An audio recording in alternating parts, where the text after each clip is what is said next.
Right.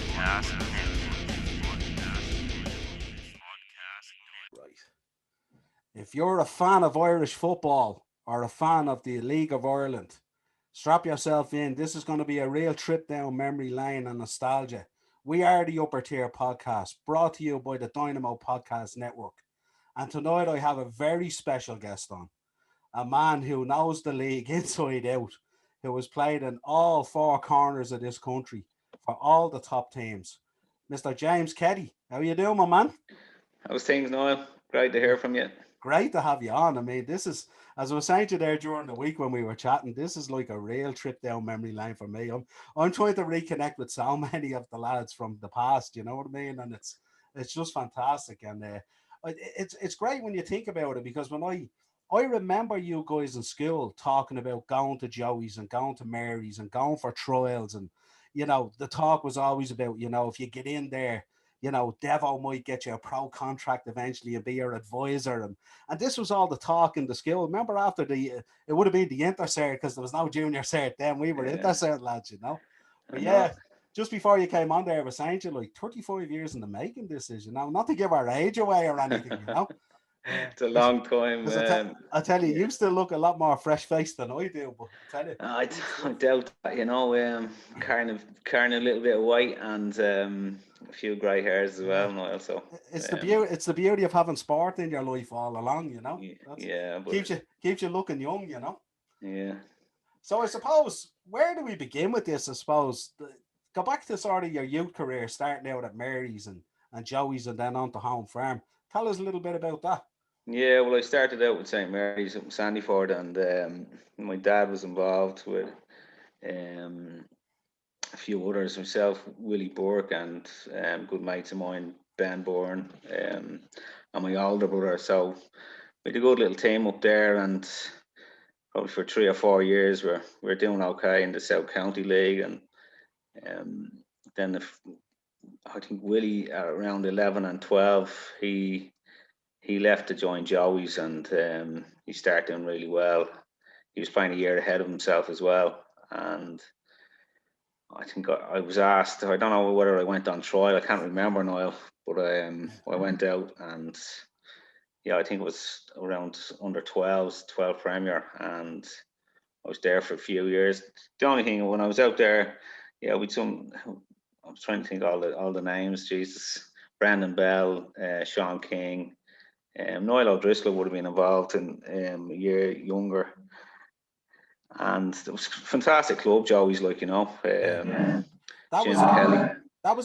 that was a serious hub back then, wasn't it, for ballers back then? Yeah, it was. Yeah, We had a fantastic team. yeah, Really, really good team. Rory Vance, Packy Lynch. Packy won the league a couple of yeah, times with St. Pat's as yeah, well. yeah. Really good players on Cobb. Um, like really, really top players. And unfortunately, at the time, Home Farm had probably the best team. And at the time that we just got pipped the two All Irelands, I think, and 13s and 14s by them. But we really had a really top class team. A couple of players went on trial to English clubs at the time. I think Rory went to Liverpool. And Willie was away, I think, with Grimsby at the time, our championship team. Mark Weir as well, he was away. Another Benildus boy. Yeah, Um, yeah. I remember so Mark well. I only touched base with Mark there a few weeks ago, actually, believe it or not. But I just remember the excitement in school at the time, where the boys were doing really well, and that youth career, like that was a high level of football as well. Not to be dismissed in any way. They were really, really good footballers in those youth. yeah, well, I think if you look at today's, everyone played football. Like we played football in the yard in St. Benildus, and you're playing football all the time, nearly 5 or 6 hours a day. When you didn't really think of it as practice, that's what everyone did. So it's probably why the kids aren't. I wouldn't say they're not as good, but like we didn't know we were practicing. That's all we Yeah, did. It was just part of your life. So yeah. We and, used and to. everyone loved it. So Yeah, you're playing with tennis balls, yeah, yeah, bigger balls. You're playing with bigger lads, yeah. getting shoved around Yeah. as well, and didn't do you any harm, like, you know. No, and a shout out to Willie as well. Willie skint me many a time in that yard, no doubt about it. Like Willie was always a great footballer, wasn't he? He always had that electric turn of pace as well, Yeah, like he's and very good. He control. had a fantastic career. He's very Yeah, kind of underrated lad yeah, in League of Ireland. I mean, he was very, very successful with St. Pat's. yeah, Very unlucky not to go. I think Tranmere Rovers wanted to sign him when he signed for Shamrock Rovers, and I think they turned down. I think it was £60,000 at the time, or sixty yeah, thousand like sterling at the time, and yeah, that was 1995, I think. yeah, yeah. You know, and That's when we dealt with real money, not the yeah, euro, not yeah. euros. Yeah, But like I think they were looking for 100,000. I think it was sad on for Willie's part because at the time Tranmere were sixth in the championship, and like they were really, really keen on him. Like yeah. That would have been a big. That would have that been was a a back page. That was a back page heading in the Herald at the time. yeah, yeah. You know, so Absolutely. he's very, very unlucky. I don't know whether Ray Tracy or something happened that they wanted more money, but they should have let him go because he shouldn't really stop someone kind of progressing to the next level. Like, Yeah, well, especially not to that level if you're like fifth or sixth in the championship, which is like a huge level really of a step up, massive, you know. yeah. Yeah, absolutely, yeah, and also acts as a great advertising tool for the club you're leaving. You know what I mean? Because they obviously get that sort of bump off it as well that they're producing good quality talent. You know. Without doubt. But he really went on to have a great career with St. Pat's as well. But I always felt he was very underrated, probably from people um, outside his football club. But I'm sure people at St. Pat's would say it was like the Dennis Irwin of Irish football, basically. You know, Absolutely, yeah, and very, very consistent. I tell you one thing, he was never underrated in our class, in our skill classes anyway, and on any of our soccer teams in school, he was never underrated. No, definitely not. He was Like, one of the first names down on the list, you know. So then I suppose moving on to your senior career, I was going down through it there the other day, and it's nearly easier to talk about who you didn't play for because these are all top teams, but these are all top teams, and you know, Home Farm, UCD, Derry, and a little trip down memory lane about the Derry one. I bumped into you one day in Ballally Shopping Centre, and it was 1996.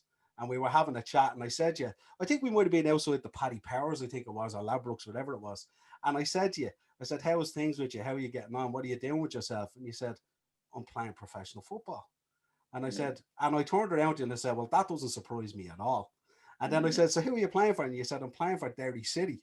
And I went, "Well, how does that work if you're down here?" And then you were explaining to me that like you do a lot of your training down here locally and stuff like that, and then you would head up there for matches and specific training and stuff like that and all. And it was great to hear it. And then obviously we all knew about Willie and St. Pat's and stuff like that and all. And obviously your own career with UCD, which was fantastic as well. But yeah, it was just a little trip down memory lane when I seen Derry City there. I said, I remember bumping into you that day and you telling me the story like it was mad, like, you know. Yeah, well, Derry was a fantastic time from throughout Yeah, my career. yeah, I was there for 2 years, and I left. We had won the league in '95 with UCD, I think, the first division yeah, with the season in the Premier, and then for me to probably to push on, you know, to go to the next level again, I needed probably a move, um, and it worked out fantastically well. Felix Daly, my manager there, I think I had agreed to sign. It was funny. I met Felix in a hotel in Ballsbridge after a game. I think we played. I can't remember. I think we played Shelbourne, and they were playing Shamrock Rovers in the RDS at the time. We had arranged to meet in one of the hotels in Ballsbridge. I can't remember at the time, but I had agreed to sign then, and then I went back up to the Montrose to meet the lads after our game. But like the Dr. Tony O'Neill, someone had rang him and told him that I had met Felix Healy. Like, so the first thing the doc said was, "Have you got a northern accent yet?" Like, yeah. and What was your reaction to that? so basically, I knew he knew, like, you know. So, Yeah, and what could you say? Everyone, like the doc, knew everyone, like. yeah, So, absolutely, and yeah. back then there wasn't many people with mobile phones, or Yeah, absolutely, yeah. you So, know. so, So, so did you ever get to the bottom of how it got out? Yeah, well then, like, I think myself and Gavin Dykes and Richie Purdy, we were one of the first, the Bosman rules, because Derry were classed as a different jurisdiction, even though they were playing in the same league. Yeah, So, but I think in the end, the Doc's very clever man he was. yeah. He ended up getting a fair few quid for us, like, you know. I was sure. Listen, someone wins in the end, don't they? Anyway. Yeah, So well, the tell Doc, he us. was very, very shrewd. Now he's Yeah, like, I had 2 year good years with them, but my 2 years with Derry, like especially my first year, I was playing. I was at the top of my game. yeah. And we did fantastically well. We won the league by I think 10 points, but I was lucky enough to play like some great players. Liam Coyle, probably the best player I ever played football with. Paul Hegarty's midfield. He's the assistant manager with Finn Harps now. Peter Hutton. He was another centre midfielder. Got 17 goals from midfield that season. That's incredible, isn't it? Like that's incredible. Like if he was playing today, like he'd be definitely playing like in the Premiership. Like, you know, Oh, without a that shadow there's of a not them doubt. type of players are gone. But like I was lucky. Even though I was a good player in my own position as well. I was playing with really good players, and it brings you on again. Like, you know. Yeah, But absolutely. we So, had a fantastic team. Like a really really good team. Like Gavin Dykes at the back, centre half, Tony O'Dell goalkeeper, Tommy Dunn, Richie Purdy, Paul Curran. I can name Tom Moan. Tom's the under 19 manager with Ireland. yeah, He played in one wing, I played on the other. So, and we'd fantastic legs. Like we'd run all day. Like, yeah, absolutely. Yeah, and then like Liam and Gary Beck up front. They were really, really top players. Like they were all the best players in their positions. Like, you know. yeah. So we know that the league is like the fans are intense and it's pure tribal in that league, isn't it? In terms of the fans. So what was the how did the fan base take you up in Derry and from the move to UCD? It must have been culturally quite different. Yeah, it was different because you're going from a place where there's hardly any fans in UCD. Everyone knows that. Um, in Derry, you're going to a club that like massive fan base. I mean, the night we won the league, I think it was 12,000 at the game. It's You incredible, know, isn't it? so the average we were doing well that year. So the average gate was between 6 and 8,000 at home games. Mm. So every game, like there obviously is a bit of pressure on you to produce the goods because you're coming from Dublin as well, and they expect a little bit more because I'm not saying you're paid more, but like they expect you're traveling actually, you know, so you have to be better than what they have at home, like. Yeah, But like we were very lucky with the manager, the lads, Kevin Mann and Kevin was the assistant, and Felix was fantastic. Felix Haley like Felix, like his background is he played in the '82 World Cup with Northern Ireland. Like yeah, he's fantastic career himself in Northern Ireland, and he played away a bit. So, but he was brilliant for me. He was brilliant because he had massive confidence in me, yeah. and like he massive belief in me. Like he'd be telling me every week that I'm as good as so and so, and I'd be there going out. I was actually believing him, like, I Yeah. was going out saying, "Jeez, I must be good." Like, Well, so that's half the battle, isn't it? without doubt, it is like because Yeah, when someone believes in you that much, like at some stage it kind of sinks in, and you go, "Jeez, I really must be a good player." So even there was times when I wasn't really playing well, but like he had me thinking that, "Jeez, like I'm brilliant." Like, so I was a little bit delusional at times, but he gave me great confidence, and you know, like he was fantastic for me for 2 seasons. Like, well, I think you're being a little bit off there now and saying that you were a bit delusional. You know what I mean? Because but he the gave me great. Like I was yeah, playing, and there was I was playing consistently well, and then I had a dip. When you have a dip as a player and things aren't going as well, just probably 6 or 7 games I didn't really play well, as good as I had been playing. But he kept playing me, like he was there, like, "Yeah, don't worry about it, just work your way out of it." yeah, And see, having that in other teams, because in most teams nowadays, if you don't play well for 2 games, you'll be out of the team now. yeah, yeah. Especially the top teams, you can't really afford. You have to play kind of. You have to be hitting between a 7 and a 9 out of 10 for the top teams, like.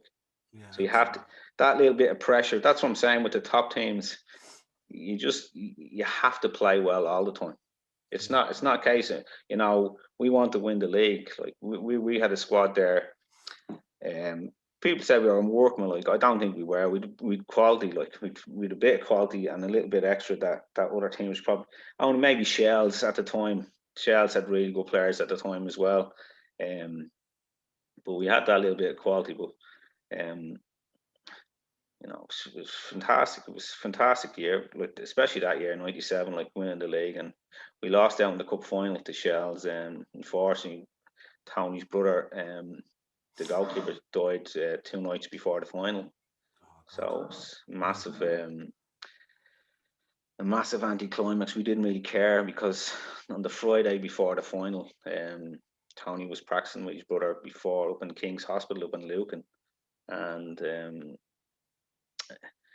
he died of that enlarged heart, and that was a terrible time actually. oh it's that 'Cause I travelled with Tony up with Tommy Dunn and then Richie Porty when we'd a rented car. The club used to rent a car out for us, like, and so it wasn't a good. It's a terrible few days. yeah, I can imagine. Yeah, very dreadful. Mm. Um, so then you moved on to Shelburne. Yeah. Tommy and after the first season, Tommy and Richie Purdy were let go from Derry, and there was only myself and Tony travelling up. I think the second year was a great learning curve when I look back on it, because we did fantastically well. Most of the team were very young as well, but I think we got a little bit cocky the second year, and we thought we didn't have to work as hard, and we didn't play as well the second year, and that was down to ourselves because when you look back, we weren't working as hard individually or collectively as a team, and that was the main difference. But we lost that hunger that we had the year before, and that was the main difference. Felix sold a couple of players. He sold Peter as well after scoring 17 goals, which is a big loss to the team as well. And Yeah, how do you replace that? it's very hard to replace. But like Felix was that confident that, in fairness to him, he would have gotten a lot of stick in Derry at the time, and probably we didn't hear about it as much as the lads in Derry would, like with the local press. But Yeah, it's very hard. You can't replace that type of goal at any league, at any level, like.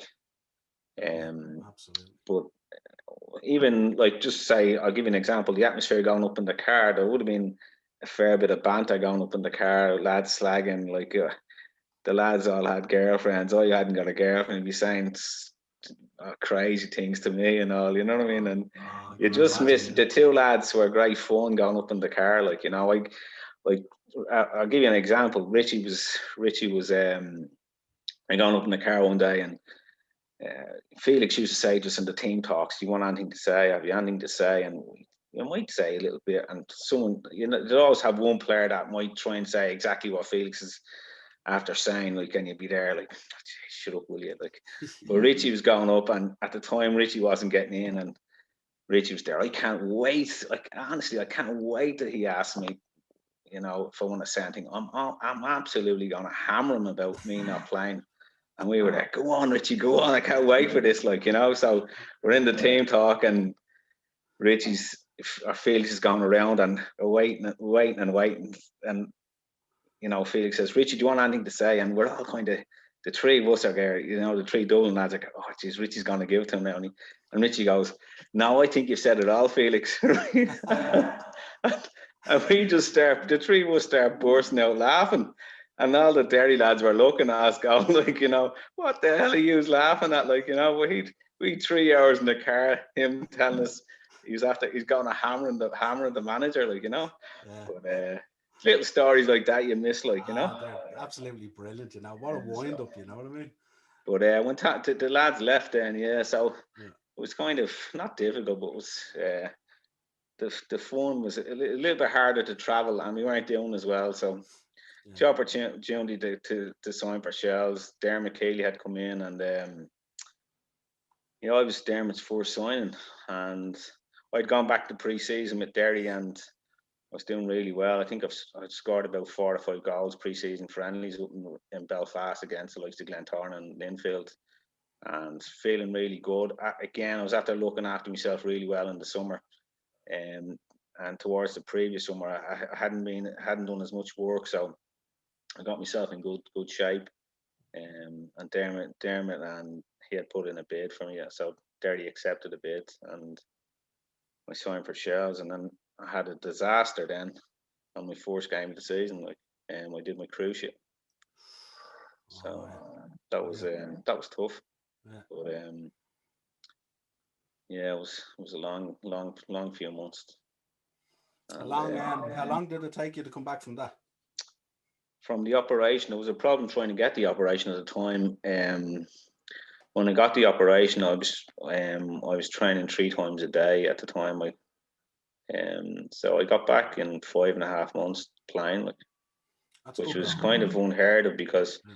I was really I kind of very disciplined and with my diet, and um, probably a bit over the top. But I was back fully training in 4.5 months, and then I back playing the first time 5.5 months, which was fantastic. Like, Yeah, that's incredible because like sports science wasn't what it is now. no way. That's incredible. Like. No, I had a fantastic physio, and there's a girl there in the hospital, Mount Carmel, just near Milltown, Yeah. and she was brilliant because she pushed me and pushed me and pushed me. Larry Bourne and the physio with Shelbourne, and then you had the doc, Alan Bourne, the Irish doctor. Um, so they looked after me well, and Alan's top doctor, and like Larry was very good, and again the physio in the hospital was very good, but I'll be honest, I was kind of probably a bit over the top as well. I was very, very disciplined, but I was living like a monk for bloody 6 months, like, So, Yeah. but I got myself back playing, and was kind of appreciate football a little bit more as well. Yeah, the fact that you kept yourself in good shape and everything else, it's a testament to the time frame that it took to come back. You know what I mean? Because it's normally a hell of a lot longer than that. Yeah, You know well, what I mean? So, when I look back on it though, I think if I had have, yeah, if I did it again, I probably would have taken my time and maybe leaving it till probably 8 months, because I didn't feel perfect until about 9 months, but the surgeon, Dr. Hurson at the time, yeah, from Blackrock, he was there to me. Listen, you have a new ligament. Your left knee is stronger than your right knee. When he said that to me, my mental approach was totally different. yeah, I was there. Listen, that's stronger now. yeah, So I wasn't afraid to go in tackles, or you know yeah. to go for balls or anything. Whereas other lads would be a bit wary, like. Yeah, they'd be kind of favouring it, and they'd be kind of half Yeah, going they and be stuff. yeah, and you can understand that as well. It's Yeah, back then though, that could nearly finish you, your ACL, like. absolutely. And Yeah. that sort of mentality that if you half go in on a tackle, that can nearly injure you even worse than if you Without go at it. doubt, yeah, Yeah, yeah. absolutely. So yeah, so when I got back playing then, and that was because it had taken a fair few months to get with the club, getting the operation. So I was ready for the year 2000, 20 years ago, and we did a fantastic team. We had Steve Williams in goal, Pat Scully, Tony McCarthy, Declan Gagan, Owen Heary, Pat Fenlon, Paul Doolan, the two Baker brothers, and Stephen Gagan. Stephen was a fantastic player. Like again, just comparing that team to my Derry team, like they're all again at the time probably the best players in their positions as well. So Yeah, we won the double that year, and like it was a fantastic year. Like yeah, yeah, absolutely. But again, I was lucky. I was playing with all top players. yeah. And they had a fantastic mentality. Like our training sessions, like there was like we had a fantastic squad. Like your top players on the bench. Like Like if you didn't play well, Yeah. you'd be out of the team. And Dermot was kind of, the team kind of managed itself.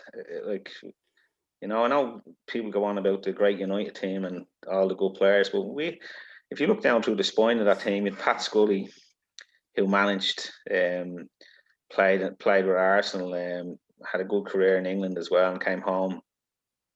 You had Paul Doolan and Pat Fenlon, so the two of them have managed since. You don't hear yet right back on managed as well. So you kind of, you had leaders, and then you had quiet leaders, fellas who, like, you know, I'm not saying like, but I was, you know, I wasn't short of confidence either, even though I was quieter lads than the rest of them, like, you know, and Tony McCarthy, Declan Gage, and another. Declan was Stephen's brother, but like absolutely fantastic player to play in front of, like. So Yeah. So again, you had leaders all over the pitch, really. leaders all over the place, Leaders and all over the pitch. yeah, and it didn't like. I remember one. Yeah, when I remember Dermot got a little bit thick one match up in Dundalk, and we weren't playing particularly well, but it was nearly all at half time, and he came in, had a little bit of a rant, and he was kicking tables and telling lads to be getting their P45s, and like we were looking around, and I think Paul Dillon turned around and says, "Are you going to say anything constructive?" Like someone, I think it was Paul, I can't remember. You know, it wouldn't be out of Paul's character to say, like, and I think Dermot, we seen him Wednesday. Then that was on a Friday night, like, but he didn't come back in after the game. Malin Matthews' assistant did, and like we won the second half 2-0. We won 2-0, but we didn't see him then until the Wednesday. He didn't come back in. Like he just walked back out, and that everyone just sorted it out. Like so, Yeah. That's the type of character now you don't see that anymore in players for some reason. Like No, not at all. Not at all. but it's a different world, like, you know. So I'm not blaming the kids today or the young lads today, but there was real kind of real leaders and characters in the game, like, you know. Yeah, there was moments down through your career where you just had a gathering of, you know, quality leaders and players that drove you on to success, like, and it's not often that it happens that you have that amount all in the one sort of team, you know what I mean? So Yeah, that well, was the so impressive. intensity, the intensity of our training session was massive, like, because like there'd be lads nearly kicking each other off the pitch, like, and Yeah. like everyone trained the way they played, like, and if you didn't, like, it was kind of frowned upon, like, Yeah. you know. Even I remember playing a game once, and I think a ball came across me on back post, and I missed, and like Stephen Gagan turned around and he was there, like, Yeah. what's the story, Jamesy? Like, oh. Yeah. Yeah. Even I'd say even on the pitch, the look was more than enough. He probably That's didn't what even I'm have to saying. It say it. wasn't even like Stephen, Yeah. just like Yeah. it was the look, like, you know. Yeah. Yeah. It How was can sort you of, miss? yeah, it Yeah, was like, so what's the story of a granny at home that had put that one away? What's going yeah, on with you? Like, exactly. You know, but that's the yeah. quality that you were playing with, and again, they brought you on to a different level, like, and but again, and in fairness to Dermot, he was very good at assembling the squad. Like he picked all them players, in fairness to him, because he had come in from the year previous, and from, I think, Damien Richardson had Damien would be a total different mindset to Dermot, because um you know, Dermot or Damien would have gone on about the beautiful game, and if he passed where everything was about being, with Dermot, was about being effective and ruthless, like, and like I think we won 13 games 1-0 that year. It's unbelievable, isn't it? Excuse me. It's definitely it's a testament to the mentality of the team when you could do that. Yeah, without doubt. And like if 13 games, it's unheard of to win 1-0. Yeah. Like if you got the goal up, that was it. It was just shut up shop. See, we might be able to nick another one, but this game is over. Yeah. And I think other teams you were playing against, they knew. Like mentally they were beaten, because like there wasn't many that were gonna beat you in individual battles, like, Yeah. And obviously, you were on your game. yeah, and obviously That's not disrespect to other teams, like, you know. yeah, and obviously other teams now, like if you get a goal against them, that they're not going to have a way back because, track record would say that like you don't give too many goals away. No, without Yeah. doubt. Like I think we had won. I think we'd won about 12 or 13 games. We went up to the Brandywell and we got beat. Like Dermot had a terrible record in the Brandywell, and Liam got. I think he scored from about 30 yards out. He chipped Steve Williams, and that was our first defeat, like in about 15 games. But trust Liam to do it. Like, but Dermot had an absolute nightmare record in the Brandywell, and he came in afterwards, and he was there like Coiler has to be Coiler again, like But I think Liam liked playing against him as well. Yeah, and of course, I'm sure with your connection as well, you were ragging, I'd say, were you? Stop. I had to be like Liam was the best player I played with. He's fantastic, like different level, like altogether. So then we move on to Dundalk. Yeah, I left Shells. The year after that, we played, and there was a few things happened in the dressing room that the people would have known about, and there wasn't the same atmosphere. It wasn't probably handled the way it should have been by the club, and players left. I wanted to stay with Shells, but because Dermot, I had played in Europe then, and Dermot had played me in the centre of the park, and I wanted to play centre midfield. And Paul Doolan was leaving, and Paul was 36 at the time. I was 26 at the time, and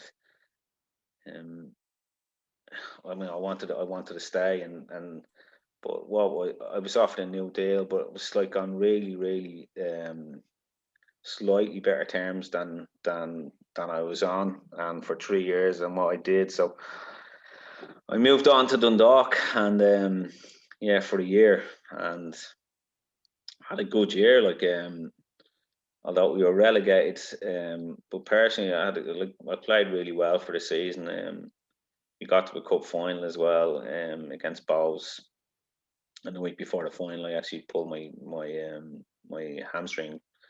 So I missed out on the final after doing really well, because I got the 2 goals. We had won the quarter final, a replay up in Finn Park. I'd scored the 2 goals. We won 2-0. We were massive underdogs in the semi-final against Shamrock Rovers, and we won 4-0. I scored in that game as well, and then we just missed out. I think it was the highest amount of points, but we were relegated at the same time. So it was a strange year. I personally I had a good season. I was player of the year, like for the club and all the supporters and all that. But I was only watching a video of that goal there the other day, where your man goes down the left and he cuts back in and squares it to you, and you going to run onto it, go skip around the lad, and then you put it into the bottom left corner. Bottom right corner. I scored a lot of goals. I scored 2 goals. I think it was against Finn Harps with my right foot as well. Yeah, and I was listening to, I think George Hamilton was doing the commentary on it, and George Hamilton goes, "What a goal by James Keddy," and he even put it in with his bad peg or something like that. You know what I mean? But it was a great goal. It was a great goal. Yeah, it was great, because I tell you what, Niall, we weren't expected to win that game, and we had got a new centre forward, Gary Haylock, who had played with me in Shelbourne, and Gary came in just after Christmas, I think it was. We scored a massive amount of goals, and again, if we had gotten him a week or 2 weeks before Christmas, we would have stayed up. Martin Murray was the manager. Frank O'Neill. We had a good team actually. We just fell short. We didn't get enough points before Christmas.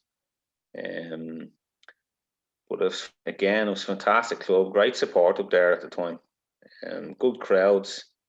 But we just lacked a little bit of quality the first part of the season, and it doesn't matter at any level when you get good players in. He was the difference. He got the goals. We were making a lot of chances. We just didn't score enough goals at the time. And it's not the type of league where you want to be playing catch up either, is it? Because definitely not. It's so competitive, like.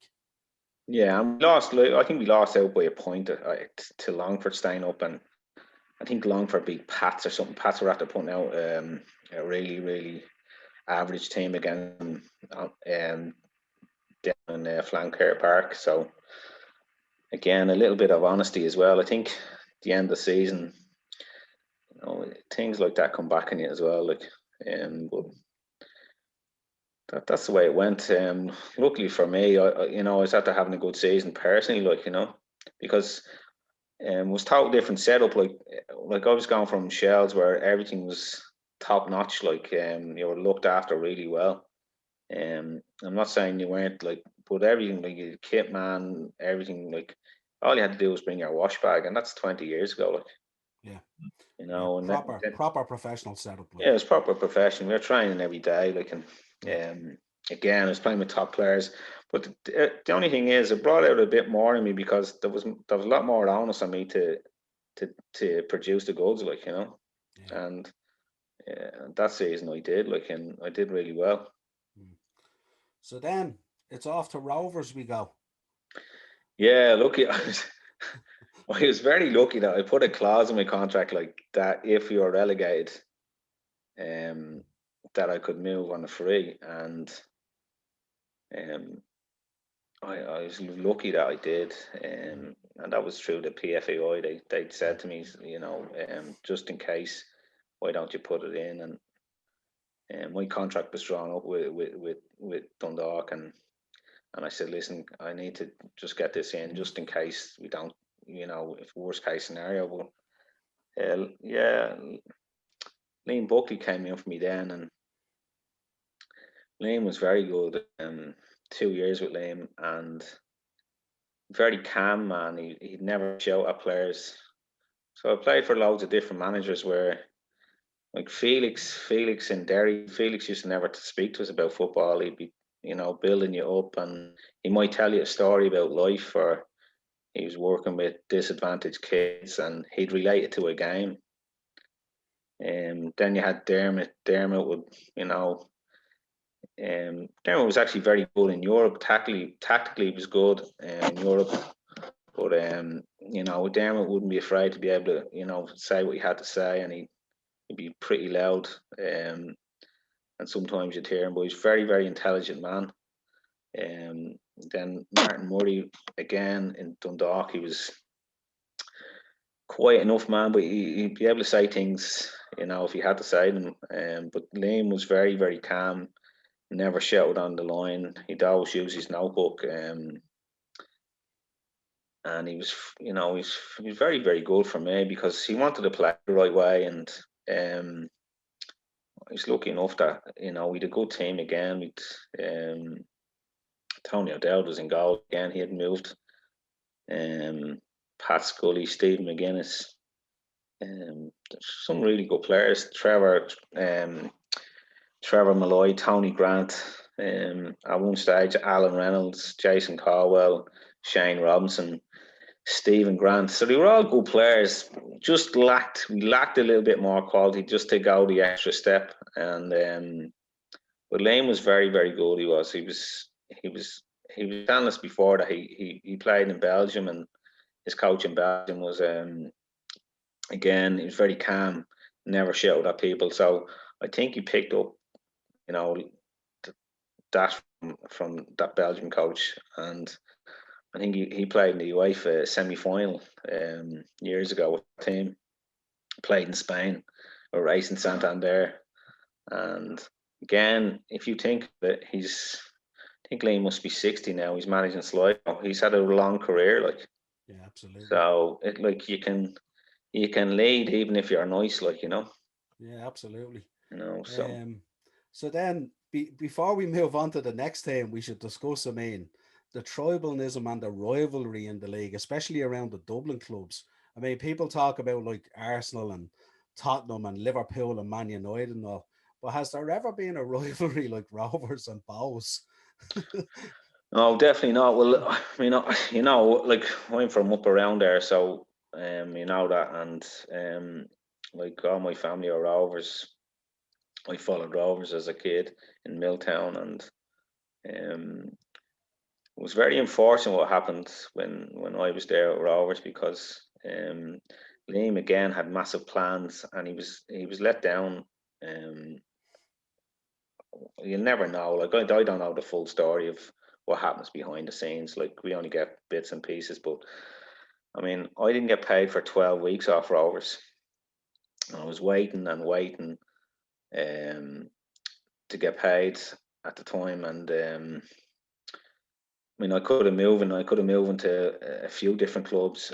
Like, so when you haven't got paid for 12 weeks, and your wife's saying, like, we still have to pay our mortgage, Jay, like, and I was there, like, Liam would have said he's going to sort it, like, and I'm there, I'll give him another week, and you give him another week, ends up at it's nearly 13 weeks, like, and like that's 13 weeks I could have gotten paid off someone else. So I just said,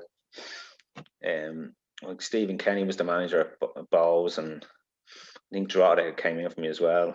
They were going full time as well, and um, so I moved in. I agreed to move to Bowes at the time, yeah. So it's a big move, like, Yeah. it's a big move because, you're going from, obviously, one extreme to the other, like, and there'll be people then in Bowes that wouldn't like you because you're coming from Rovers. And then, but like, I remember my mum's, she was living in Wedgwood at the time, where the front of the house was sprayed Bowes scum, like, No way, Yeah, seriously. front of the wall, no, front wall, like, Yeah, yeah. yeah. Oh my So God. like, then I was getting a few phone calls about 2 in the morning, like, Yeah, yeah. you Yeah. know, The and night before match day, probably, yeah, well, pre-season, I was getting a few phone calls, but I'd signed for Bowes. Bowes probably were the top team at the time. Yeah, Glenn Crowe, Kevin Hunt, Fergal Harkin, yeah. Colin Hawkins, Simon Webb, Damien Lynch, like, Matty Gregg, Seamus Kelly, like top players. Bobby Ryan, like, so. I remember Yeah. I I remember signed for Stephen. yeah, On the agreement that I'd play centre midfield, yeah.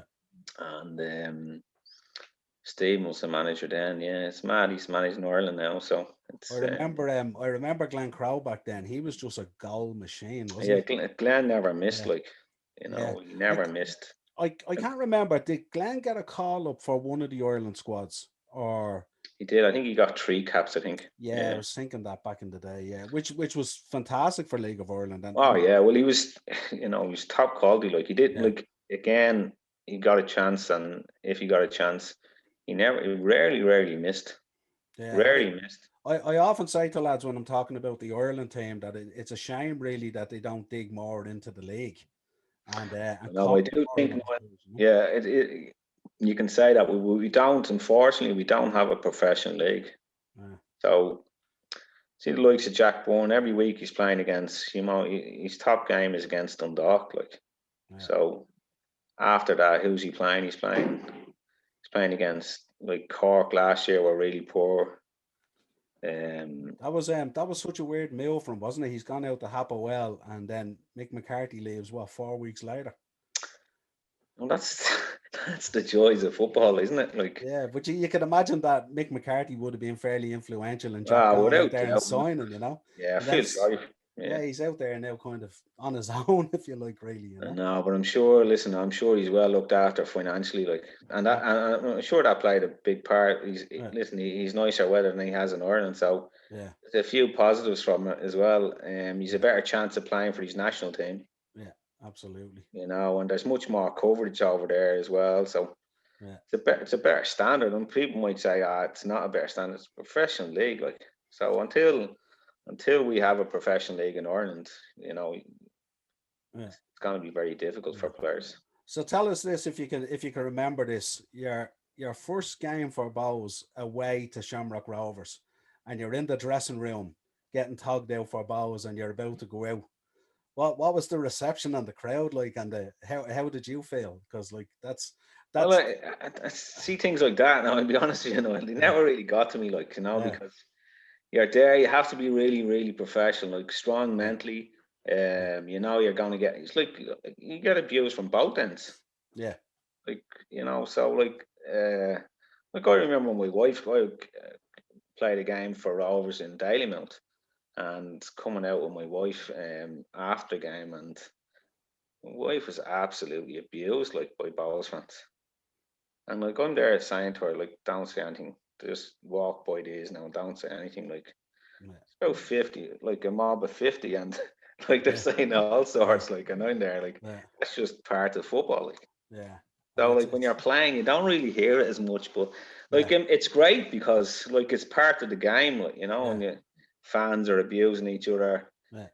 It makes like this. Look at the Premiership now or any of the games. There's no fans. It's not the same. Like, so No, they create the atmosphere, and the yeah, build up to the game is brilliant. The whole week between the press, family, friends, and then from within the club, then you can't lose this game.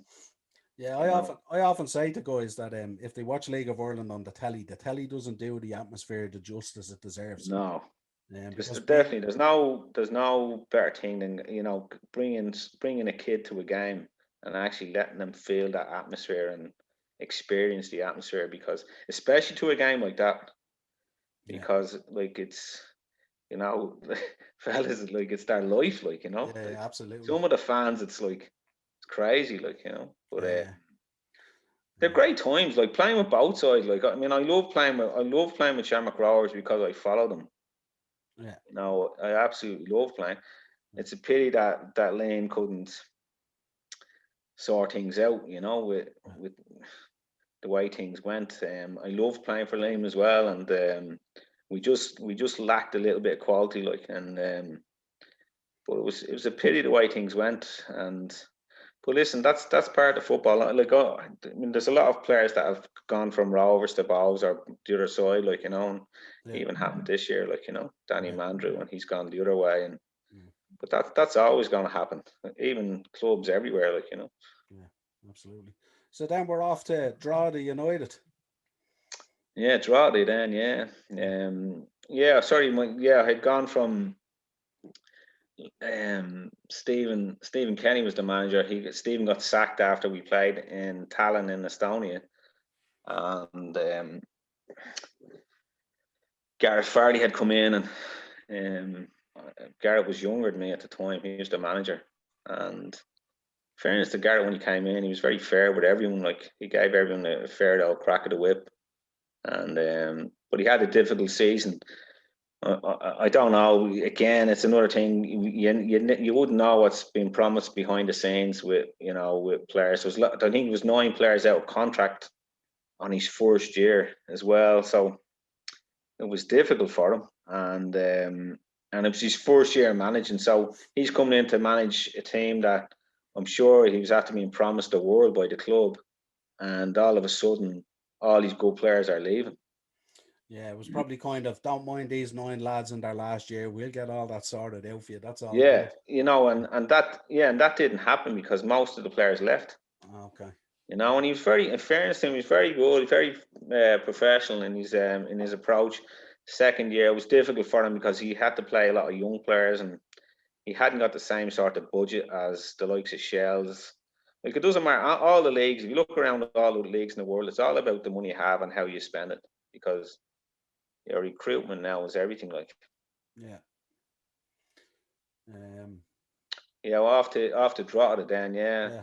My old friend Paul Doolan, he was the manager at Drogheda at the time. I was 33 at the time, and he asked me to sign. He had asked me to sign 2 years previous, when I went to Bowes at the time, and don't think he spoke to me for about 6 months when I signed.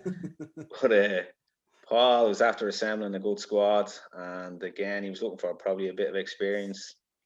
Um, Self, Brian Shelley and Glenn Fitzpatrick had signed then, and really good season, like good season. We were lacking a little bit of quality. It was full time. Paul was very good. He was a fantastic coach. Again, he was after assembling a squad of maybe 22 players that were every bit as good as each other, and it took us a year just to win the league, like, And again, like, it was all about teamwork though, because we had a lot of injuries. Um, the year we won the league, and but we had players that could come in and just replace them, definitely as good as each other, because I was playing, Ollie Carr was playing. We were in the same position, and like you know, people say, "Oh, Ollie was better than me," or "I was better than Ollie." It didn't matter. We were just teammates. Like if he wasn't playing well, I was in. If I wasn't playing well, he was in, and that was all around the park. That everyone was as good as each other, and even the lads that weren't playing, like whoever wasn't playing, there's a good atmosphere around the place. There was no bad eggs. If you weren't playing, you just got on with it, and you trained as hard to try and push the lads that were playing. Like we'd have 11 to be 11 on a Wednesday, and you wouldn't notice the difference between both teams. Like, So there was that good squad mentality in there, and it was yeah, like fantastic. everyone. That togetherness and that what you need to win a league. Like, everyone had the same kind of mindset, the same goal. Like, I'll do anything to win the league. If I have to sit on the bench for 9 weeks and then wait my turn to get a chance, but when I get my turn, I'll be ready. And in fairness to Paul, he created a good atmosphere up there. No, we started. Everyone kind of gone into the weights big time as well, and good programs. But we were like, very very professional. Like, very set. The setup was excellent. Like in Mosney, and like we'd go off to Marbella for pre-season training, play a few Russian teams, so like really really professional, so. Yeah, not dissimilar to how you'd feel today or how things are done today. You were like We were proper professional. ahead of your time, like ahead of your Yeah, time. like everything was. We go up training again. You just have your wash bag.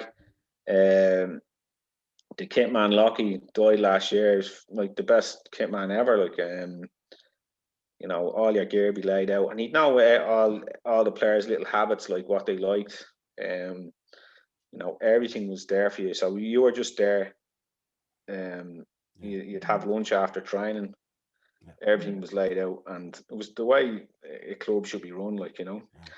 very very Proper intense, kit man. because Paul, like, if Paul was, was a brilliant coach, like, and he just wanted the best for everyone, and he was assembling a really good squad. And um, after winning the Setanta, we won the Setanta the first year, and then the league the following year, like, so, and the Setanta the following year as well. So he's gone from winning the cup, the Setanta, and then the league and the Setanta. So he was like very successful. Like, but again, I had left the following year. Then I was 34, and yeah, I think 6 of us were released. There's Stephen Bradley, Gavin Whelan, Stephen Gray, all good players as well. And again, I don't think Paul realised at the time, the lads, like at the time, they were kind of at the end of the season. They were 6 lads there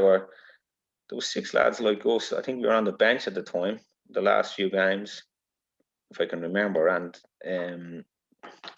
then there was another, like, there was probably 6 or 7 that were in the stand that were costing probably £8,000 or £9,000. Like, Yeah. so, like, it's totally different now. Like, I suppose though, when you're achieving that level of success, taking that amount of players out in one sort of swoop is obviously going to have that kind of effect. You know what I mean? And it's like, it's like, why would you change a winning formula that dramatic? You know what I mean? Like, yeah, well, I mean, I would never ask Paul if you ever look back and kind of reflected on like who we let go, or. But that's what I'm saying. Sometimes it's important to bring good people to the club, because I could honestly say to you that all them lads, you know, even if they weren't playing, there wouldn't be a bother out of them on the bench, or whether they were in the stand. yeah, They were there. They had that kind of professional outlook that, this is my job. If if I'm not playing, what can I do to get back in the team or to get back in the squad? Um, and they had a fantastic professional kind of outlook on it. and a level of experience that like you can't really put a price on.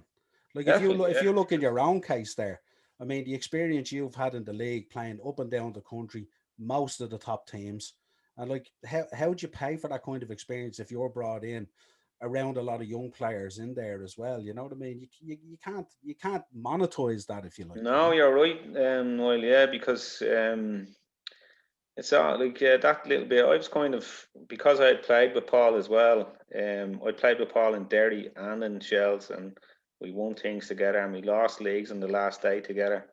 And I have massive respect for him. But I would always put the players right and keep the lads on his side. Where I do stuff that he would never known about. Like, Yeah, he wouldn't. And like, even to this day, I wouldn't have telling him stuff that I did. Like, and like, he probably never know. Like, yeah, but yeah, that's to me, that's the sign of being a good pro as well, and especially young players looking after them. Like, yeah.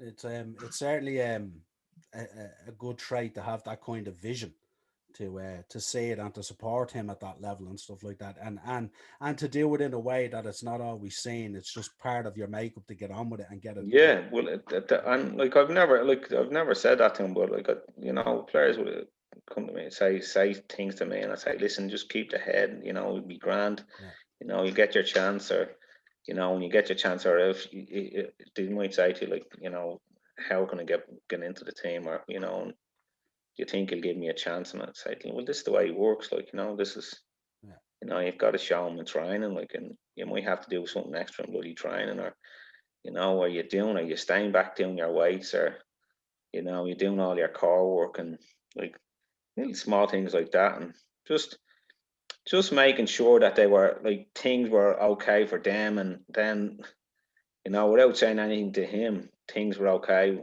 from his end, like yeah.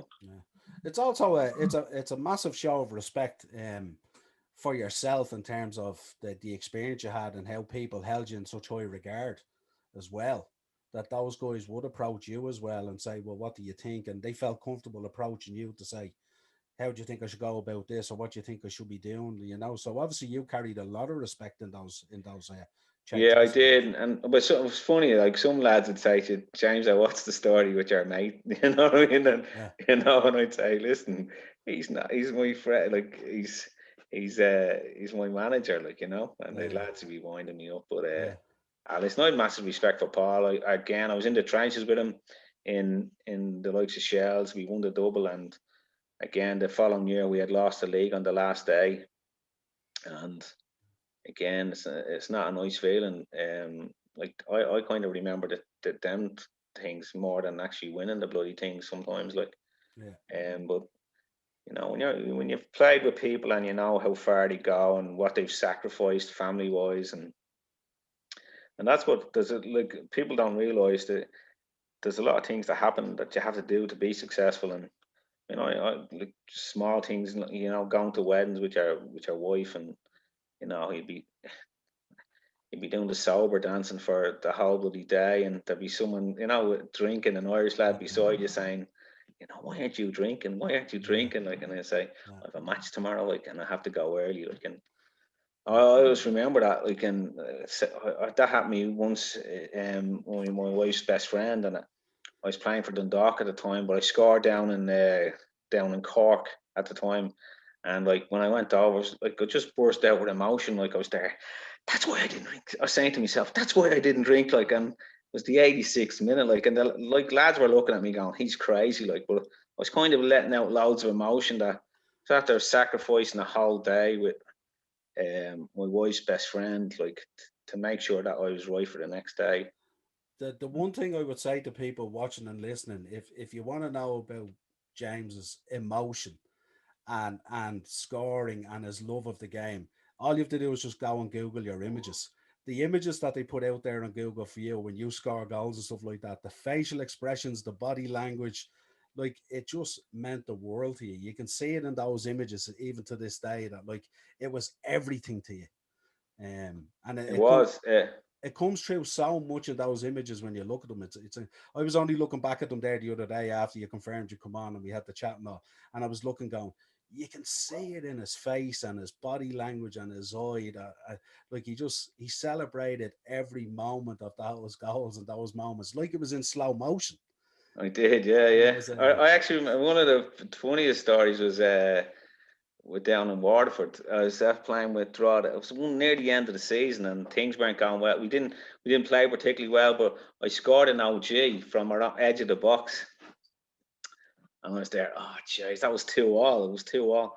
And then the last kick of the game, I broke from Paul was after taking Simon Webb off, and he put me back left full. And I said, ah, feck this. Like, I seen Shane Robinson breaking down the right, and I just took a run into the box from nearly the halfway line. But he pulled it back, and I missed a load of people, and I buried it in the bottom corner. Like, but geez, I always remember that one. Like, it was kind of like the emotion of actually just making sure we won after what happened, like about 2 minutes previous after scoring an OG. Like, Yeah, I can just imagine the roller coaster of emotion going from Jesus Christ, what have I just done to all of a sudden here we go. Like excellent, you know what I mean? And it was I just know, yeah, I say yeah, the relief as well was unbelievable. yeah, the relay. But again, it was fantastic times. Yeah, Well, and yeah. it's great to look back, like, because it's great to look back when you like you had success and Yeah. um I can see it in you here even chatting to you. I can see as you're talking about it, you're reliving it. As you're yeah, talking, it's you can great. Like, see it's it. great. Like, they're great Yeah, memories. Like, and yeah, people can never take them from you because, no, again, I worked hard enough to get where I was. And I had played again with top teams, but like people say, I was lucky and all. I wasn't lucky. I worked hard to get where I was. Like, yeah. you know. It's those cold winter months and winter nights where you put in that graft that people never see. Yeah, well, yeah, well, you're always. I always say to players out in Bray, even now, like, you always have to look for where you can get an edge, and whether it's your diet, whether your strength conditioning, like, how can you make yourself better? Like, do you stay back? Do you hit 50, 60 balls, which are bad foot? People, going back to just what I said about scoring with my right foot. I used to practice when I was 33 on my right foot all the time. Like, and just like, if I could score, like people say, oh, I go in, he goes in and he's right. If he gets a half yard, don't worry about that. But I made loads of goals with my right foot um because people weren't expecting me to be able to put crosses in. Yeah, So if I check back on my right, I knew it was going to be a good cross because I was after practicing it about 60 times yeah, the day before or something. yeah, Or the week previous. Like, so, yeah. little small things like that people don't realize. Like, Yeah. if you want to Just be, as good as you can be, like, just gives you that little advantage, and they don't yeah, even little know edge, about it. like, anything. Like, that's what I'm saying. That you'd wonder, do players listen? The top players do it. Yeah, The top players do it. Like. yeah. So then, back to Shelburne. Back to Shells, yeah. Again, it was very funny. Dermot ended up being the manager again. So again, he goes, "Will you come in and play?" So that's my last year. I said to him, "Listen, I'll play." And he goes, "Well, listen, if we get promoted, will you stay on?" And I was there. Um, yeah, definitely. We'll see how it goes. But yeah, it was strange out here. We went in the league till the last kick of the game, and the 94th minute we lost the league. Limerick. We're playing against Limerick. Mick Shields was involved from Benildus, uh, with Mike Curley from Limerick, and we had gone 1-0 up, and like everyone was singing like champions, like, or championis, like wherever the songs were, and the last kick of the game, they got a corner. The ball went back out on the left side, ball back in, headed back out, and a fella that had only come on the right corner, he hit a shot and it trickled by about 6 or 7 players. It was like slow motion. I can actually still see it. Like, geez, will someone stop that going where it's going? Like, and it just trickled in the bottom corner. And like, I've never seen Talca Park. Like, the place just went dead. And Dundalk had played, I think, Kildare County or someone down, and they'd won 5-0, and their game was over. Like, but that was my last game in professional football. It was a So, terrible. Jesus Christ! It was, what an anticlimax. Like, it so, was absolute disaster. Absolute disaster, because we'd missed about 4 or 5 chances in the first half, like easy chances, like. And but listen, it wasn't meant to be, and that was my last game, like. How was that? And How I was that knew following it week? was my last game because I always wanted to finish when I was 35 or 36, whatever it was. Like at the time, I just wanted to finish. How did that following week feel? Like that still feels terrible to this day. Like Did you question the retirement and thinking I kind of no, can't I end on listen. this, or No, I was listening. I had decided I had good legs. I would have been able to play for another season, no problem. I would have played left full or definitely centre midfield. I definitely could have played, but it's hard when you're playing on the wing all the time, because it's all about your legs. So like when you get older, it's all about playing around people and having that kind of imagination to beat people a different way, instead of dribbling. So you have to be clever then. But like I could have played left full. I could have played centre midfield in front of a back four, no problem. But I had decided to give up. So, but it was terrible in there, man. It was a terrible finish because the club they did have to put massive, fair few quid into the squad that year, and not saying we deserved to win, but like we shouldn't have gotten beaten that game. We should have won in the game, but it was strange that Mick was on the bench. Mick Shields that I sat beside, he was on the bench that night. And, I mean, they celebrated. I think Mick had a go with them after the game because they celebrated as if like they were middle of the table or something, And, but they knew they were after, they're after stopping us from winning the league as well. So you'll always get that as well, yeah, absolutely. Yeah, Mick was a very good lad as well. Mick was a good Great, lad, even all through great Stephen lad. and all. I still speak to him today, and again he won the first division with Pat Scully. There's like Pat that played with me in Shells, Uh, again, Pat was very, very professional in his approach. He was my roommate in Shells, and we managed Shamrock Rovers as well in the first division as well, and Limerick. So, Mick had worked with him as well. So, and Mick only gets involved with people who are very, very serious and about winning as well. So he's great lad. Yeah, excellent. So then we move on. We go from playing into coaching and managing. So tell me about Yeah, that transition. yeah. I was asked to help out Liam Kelly out in Glebe North and pre-season, and I went out there for around 6 weeks, and then I got the chance to manage Bluebell out in the Leinster Senior League, and I just took that, and I stayed there for a year. We lost the league on the last day by a point, and we won the Metro Cup final. So it wasn't a bad year, but I had problems behind the scenes with the board and that. They didn't want to progress, or it was difficult because you're coming from a different mindset. Niall, I was used to being with clubs that that wanted to move on and get better every year, and but the people at the time that were involved in the club, they were just they were happy just to go along, and I wasn't. I wanted to improve things, like whether it was the pitch or the training ground or even training kit for lads, all that sort of stuff. And people don't say I was probably a little bit naive getting into bed with certain people and that. But listen, I learned a fair bit then.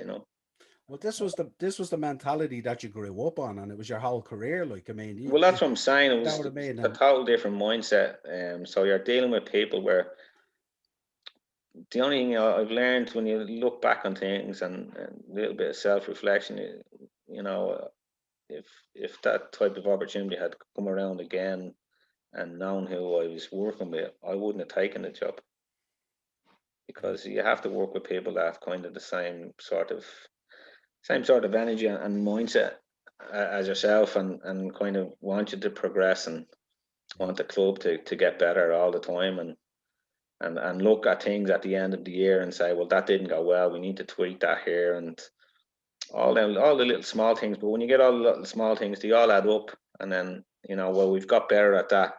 Where do we have to go next? And I think that's the way you have to. That's the way I was. Yeah, ambition and enthusiasm go hand in hand, don't they? Really.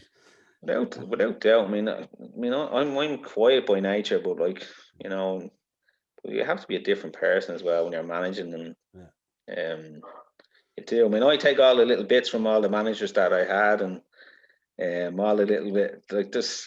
Sometimes it's good to give out to people as well, like or as much as I go back to Liam Buckley, very very quiet, and he'd never like there'd be times there was times that I wanted him to give out to people that I thought he should have given out to people and he didn't, but then there's other times. So you take all the bits and pieces, the good and bad with people, and then you try and kind of have your own identity as well. Like How many times on the sideline were you tempted to throw on a bib? Like how was that adjustment?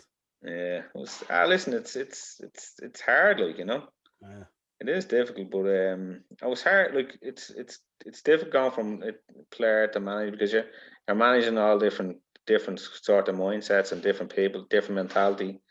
What makes this lad tick? And I also remember Liam Toohey out in Home Farm. Like he was very good at that. He kind of knew what got each individual going.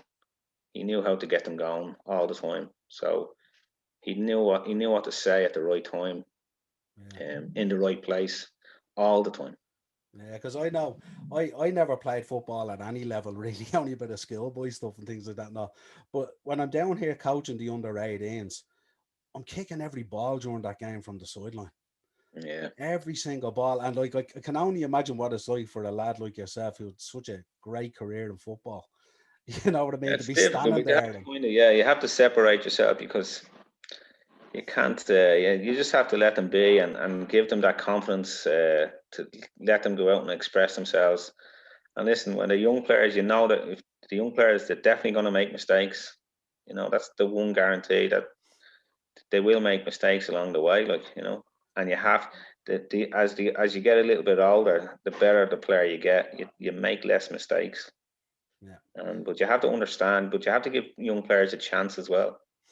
yeah, absolutely. I mean, we Mm. we have we have that thing down the FAI, directive down there. We give everyone a chance and there's minimal playing time and all that good stuff. Yeah, Everyone gets a chance regardless of how. yeah. I think it's right to be fair with, especially Yeah, young kids, like absolutely. because they all. I mean, I go back to when I was a kid, and I was tiny. I didn't really grow till I was 18, like, Yeah, yeah, and like, when I was older, I was 15, 16, 17. I struggled a bit because of that the physicality, and I just wasn't there. I hadn't grown. I hadn't matured. Like, and again, I only grew, and I remember seeing fellas when I was 19 and saying, "What happened to you? Like, Jesus, you grew, like, and yeah, I was tiny, like, till I was 18 or 19. I'm not saying I'm a giant now, but yeah, I was absolutely tiny, like. yeah. So tell us about you're down at Bray Wanderers now. Tell us about Bray. But yeah, Gary Cronin asked me in 2 seasons ago, and I knew Gary's brother Kevin had played for me in Bluebell centre half. Kevin came back from Leeds United, and very good player himself. So that was kind of um, Gary was after taking the job. I think 2.5 years ago, I think, and at the time he asked me to come in, but I didn't like. I looked at the squad of players that he had, and there was loads of stuff going on off the field, and I just said, "No, Gary. Like if I went in there, I'd probably say stuff that I probably shouldn't say. Like Yeah, I didn't like the players that he had, the group that he had at the time. yeah, So the following season, when he cleared out what he had to clear out, I went in with him, and we did. We kind of underachieved that year, and we finished fifth. Um, just missed out in the playoffs, but we definitely underachieved with the players we had. Last year we had a really good season. Again, we brought in a few new players, little bit better quality, and we just missed out. We just short by a point on getting promoted. But again, we're working on. Again, Niall O'Driscoll and Timmy O'Driscoll had taken over the club. when Gary initially started, and I mean they cleared all the debts in the club, and so slowly has got better. But like it's we're working. Gary's working off a tight budget, like, and compared to the likes of what we're up against this year, the likes of Cork, Shelbourne, you know, it's going to be difficult for us again this year. But that's what we have. So we just have to get on with it, like Yeah, we've got a fair few young players, but we have to bring in a little bit of quality as well this year as well. So absolutely. yeah. So I was gonna ask you about honourable player mentions, but I mean, I think we probably covered that, have we? Yeah. Pretty much. So I asked, we put it out there on our socials. We mentioned that you'd be coming on. So we asked people, throw us in a few questions if you have a few questions for James, go look at the CV, go look at the career and all. And so a couple of questions came in. So we're gonna throw four of them at you, not rehearsed in any way, or I'm going to put you on the spot here, but some of them are fairly obvious. Your favorite goal? Jeez, that's a good one, eh? Favorite goal. And you can give me two if you want. There's no problem. Don't know. Yeah, that night in Finn Park, I got a fantastic goal. Actually, Jesus, I've got a few now. Actually, sorry. I could be wrong here. I'll just off my top of my head. Like, yeah, that night in Finn Park, I got a fantastic goal. To go 1-0 up with my right foot, about 35 yards out, half volley into the top corner. Great goal, it was, yeah. Then the night, one of my first games coming back from my cruise ship, I scored down in UCD, rifled one into just on the edge of the box into the top corner. And like that was kind of a night full of just emotion. Like I think I took my jersey off, and I went out the far side, and my wife was there. Like, and I was there. Like, I should have my girlfriend at the time. Yeah. Like, and like I'd never take my jersey off. Like, you know what I mean? And I was swinging it around, but it's just full of you're back. This is your first goal. That wave of emotion. And yeah, that just kind of got over me. And but there's two, like, yeah. Sorry, geez, the night we won the league in Derry, like, sorry, there's another one. I got the first goal in the Brandywell and was rocking, like, again, cut it. Well, Willie Burke was marking me, cut in again on my right foot and rifled one into the top corner. Jesus. So there's three. There you go now. And Willie was marking you. Willie was marking me, yeah, funny, yeah. I just cut in again, and I thought he'd know my tricks, like, Isn't the cycle of life crazy when you think about it? This is a lad you played football with in a schoolyard as kids and all. Yeah, he was marking me that night, the night we won the league, yeah. And again, I got the first goal that night we won the league. So the place is absolutely rocking, yeah. So that just added that little bit of cream to the coffee, really. Yeah, jeez, I forgot about this. That's amazing, yeah. Brilliant, yeah. So, favourite match? Favourite match? I think that match against St. Pat's, yeah. Yeah. Good stuff. It was the first time I was after winning a Premier League. The crowd was just unbelievable. The atmosphere in the place, the atmosphere in the town afterwards, back in the hotel, it was just different level, and it's different level to what's in Dublin, like, the togetherness with the squad, and the whole of Derry was just rocking, like, and it just all came together. It was like, it's like you're in heaven, like. Yeah, and if you know anything about those clubs up north, when they get a bit of success, they love to celebrate. Yeah, well, it's like all the hard work, the sacrifice from the club, the Paul Diamond, was the Sean Barrett, all the good people in Derry at the time, and the fantastic people, and still are, like, still people don't realise how big the club is, Derry City, like. Yeah. The next question was a career highlight, but I think we've probably covered that one. Yeah. On multiple occasions so far. Yeah, that was a few, yeah. So the last question came in was future career goals. What's the future for James Keddy? What are you looking to do? Where I never really look at. To be honest, Niall, I always kind of that kind of attitude where I am, and people say to me, "Would you like to manage one day?" I don't know. It's a lot of hassle in management, like, Yeah, so you stay in the moment. Yeah, I'm happy where I am at the moment. I'm here because that's where I'm meant to be. Yeah. And you know, I continuously to work hard with Gary and Dennis and Ian to try and make Bray better. And we'll have a difficult year this year because, again, as I said, the likes of Shells, Cork, like they're gonna have they've big budgets, and it's gonna be difficult. Like, you know, it's gonna be difficult. It'll be a lot more difficult this year than it was last year. Like, and then of course coming so close. Again, yeah, and like we've kept most of the team, but we've brought in a little bit more quality again this year. So we're hoping that the extra few players might make the difference. We probably didn't score enough goals last year, especially from midfield. Like you need your wingers to score maybe 7 or 8 goals. And our highest goal scorer last year was 7 goals, which is not enough. Like, you know, so. You've got it again. You look at it. Where did we go wrong? Like we created a lot of chances, but we just weren't clinical enough. And if you look at Drogheda, why they got promoted, then one of their players got 14 goals, another got 12.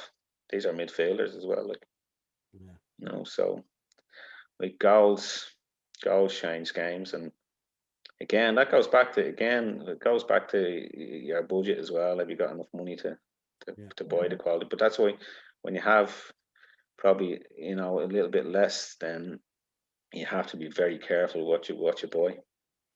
Yeah.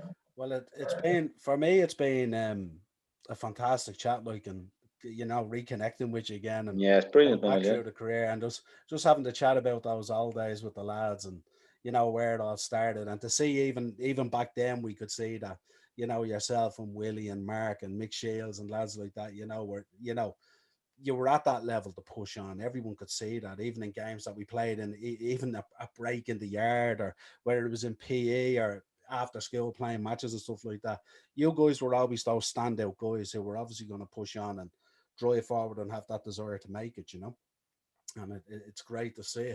So it's been great having you on, like, you know what I mean? It's just, thanks, Noel. Yeah, I really appreciate it. And sometimes it's good to look back, you know. Oh yeah, absolutely, yeah. So listen, really appreciate you coming on and taking the time, and sure, we'll put this up and see what everyone thinks. I'm sure there'll be League of Ireland OGs coming on and going, that Keddy lad, he skinned me a number of times and I remember him well, and you know what I mean. So yeah, but absolutely brilliant, and thanks a million for coming on. Great, Noel. Thanks. Great to hear from you. Yeah. Talk to you soon, James. Thanks a million, bud. Bye. Bye bye.